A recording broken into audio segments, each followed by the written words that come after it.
আমি আজকে বলে দিলাম, নাইলে আপনারা বলবেন যে আমি আপনাদের সতর্ক করিনি। আমি সতর্ক করে দিচ্ছি আপনাদের। আমার অন্য কোনো আকাঙ্ক্ষা নাই। আমার একটাই আকাঙ্ক্ষা, দেশ এবং জাতিটাকে একটা সুন্দর জায়গায় রেখে ছুটি করা। I had enough. Was last 7-8 months I had enough.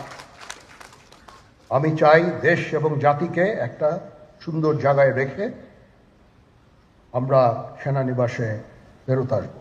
চিন্তা চেতনার বিরোধ থাকতে পারে, কিন্তু দিন শেষে যেন আমরা সবাই দেশ এবং জাতির দিকে খেয়াল করে আমরা যেন এক থাকতে পারি।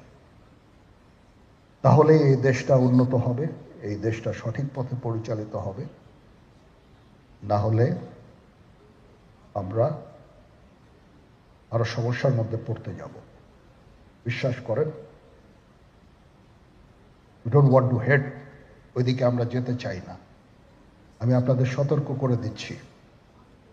পরে বলবেন যে আমি সতর্ক করিনি। আমি আপনাদের সতর্ক করে দিচ্ছি।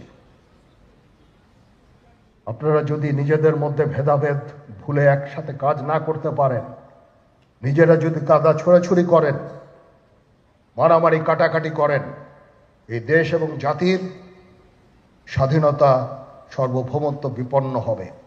আমি আজকে বলে দিলাম, নাইলে আপনারা বলবেন যে আমি আপনাদের সতর্ক করিনি।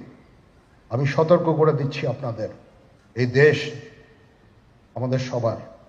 আমরা সবাই সুখে শান্তিতে থাকতে চাই।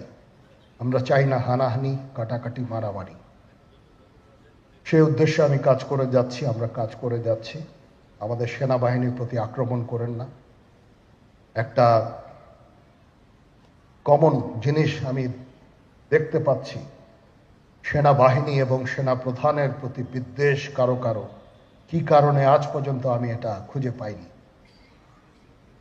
আমরা হচ্ছে একমাত্র ফোর্স যেটা আপনাদের জন্য কাজ করে যাচ্ছি, দাঁড়িয়ে আছি প্ল্যাটফর্মে। Of course navy and air force, navy chief আবার মন খারাপ করে করছে। Navy air force all, we all